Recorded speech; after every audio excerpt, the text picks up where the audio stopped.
ngayakeun duit dengan 100 perak anu Oh, mampu. 100 perak 1000. 1000 100 perak. mah kana naon.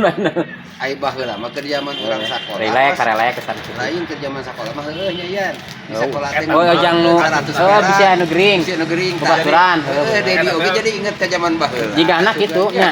Jadi lamun impak. Ngan beda di ayo urang nu awe eta mah jadi teu jelemana tukang lain teu jelema teu gaul nya.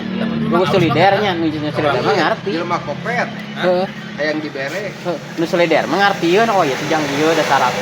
Ai mere gede teu bisa. Gitu dikumpulkeun mah. mah. Lamun boga cenah mun sapoe misalnya ditagih dari mayar hutang cek pada di teh. Mun boga mayar teu boga mah teu nanaon. Teu mampu pisan. Jadi jang Teu kudu cenah. Yang impak lah. Diajar sedekah, diajar cenah lain dikudukeun sedekah. Nggak bisa cenah geuning aya budak nu teu boga seragam cenah nu pangulikeun. Amun eta mah di KRT-an urutnya Dikumpulkeun kan beda-beda. RT aya bagian admin, aya sekretaris, kemudian di kelurahan teh. Da kumpulkeun teh saha nagihanana. Kan omat kudu nu jujur ulah sampai korupsi gitu. Lantaran duit impak itu mah teu tercantum panos. Misalnya poe ayeuna anu mayar, poe ke eueuh kan gitu. Jadi teu tertera da mau dicatat atuh daerah atuh